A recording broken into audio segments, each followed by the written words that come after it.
Tidbits from TNT, Friday, November 8, 2024. Listen to the full version on the official dinarreport.com website and become our supporter on Patreon. Tishwash. After extending the legislative term, parliamentary movement to pass 5 important laws. Member of Parliament Mudir Maan confirmed, today, Thursday, November 7, 2024, that the extension of the legislative session for 30 days came with political consensus to decide on 5 important laws. Maan said in an interview with Baghdad Today, the extension of the legislative session for 30 days came with political consensus among the forces due to the importance of proceeding with the vote on 5 laws that have reached the final stages, most notably the amendment of the General Amnesty Law and the rest of the other laws.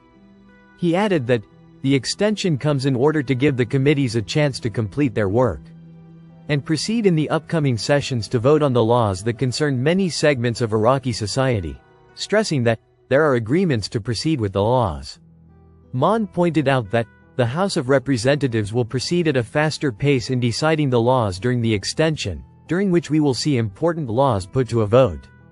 The media department of the House of Representatives stated in a brief statement today, Thursday, that the House presidency decided to extend the current legislative session for 30 days, starting from November 9.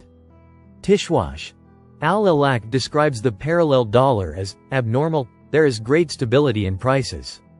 The governor of the Central Bank of Iraq, Ali Al-Alaq, described the prices traded in a real parallel market as abnormal, while pointing out that there is great stability in prices and a decline in inflation rates.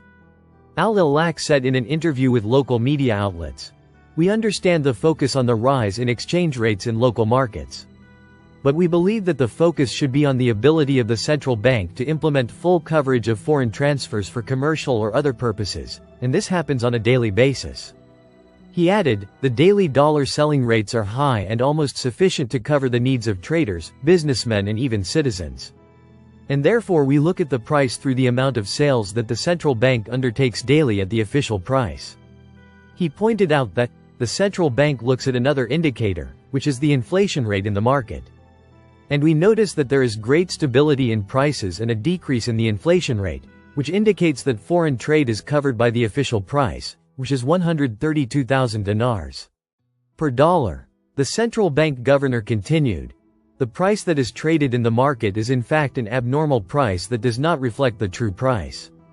Usually, this price is called a parallel price when there is a real parallel market with sources of dollars other than the central bank." Al-Alaq called on citizens to pay attention to the fact that the price they are looking at is the price at which the central bank sells to traders, noting that more than 95% of the central bank's daily sales are foreign transfers, and this foreign transfer is what represents the reality of commercial and other operations that it covers at the official price. Tishwash. Al-Sudani takes a number of steps regarding financial and banking reform in Iraq. Prime Minister Mohammed Shia al-Sudani directed, on Friday, to take a number of steps within the framework of banking and financial reform in the country, including increasing the number of bank branches in the governorates, as most activities are concentrated in the capital, Baghdad.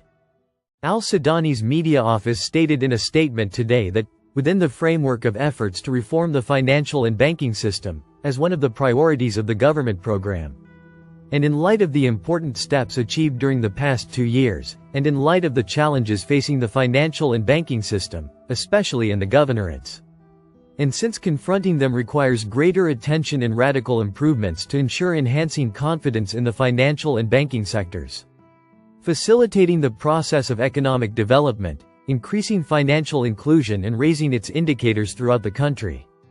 And because most of the activities were concentrated in the capital, Baghdad, al-Sudani directed that a number of steps be taken in this regard.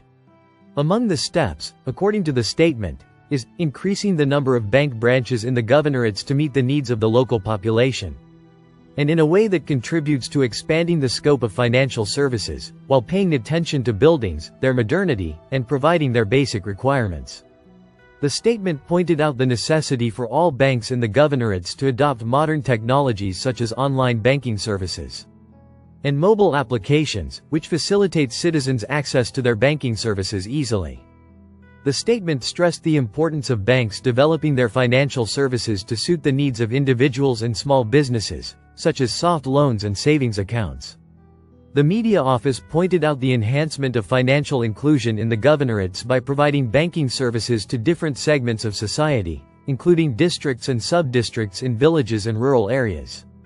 The statement called for launching conferences and awareness campaigns in the governorates to educate citizens about the importance of dealing with banks and how to manage and invest money properly. The statement directed the organization of workshops to train young pioneers and local businessmen on how to deal with loans and financial services. The statement added that the Ministry of Finance, the Central Bank of Iraq, and the Iraqi Private and Islamic Banks Associations will coordinate with the governor's offices to accomplish the above tasks according to their jurisdiction and responsibility, and submit quarterly reports, every 3 months, to the Prime Minister's office regarding the progress of work on the steps mentioned above. Tishwash, parliamentary oil, gas licensing rounds will support the financial budget. The Parliamentary Oil and Gas Committee stressed, on Thursday, the importance of gas licensing rounds in diversifying Iraq's imports and supporting its budget with new sums. Committee member Ali Sadoun said in an interview with Al Maluma agency, "The gas licensing rounds are of great benefit to Iraq and provide the financial budget with sums through extracting and selling gas, as well as diversifying the state's imports." He added, "There are quantities of gas in several exploration extraction areas, and the companies that have applied to work in them are diverse, including Chinese companies, and they will begin their activities," indicating that this important step was supposed to take place 10 years ago. It is noteworthy that the Minister of Oil, Hayan Abdul Ghani, had previously expected an increase in gas production by 3 billion cubic feet as a result of the licensing rounds. Listen to the full version on the official DinarReport.com website and become our supporter on Patreon. Source: Dinar Recaps.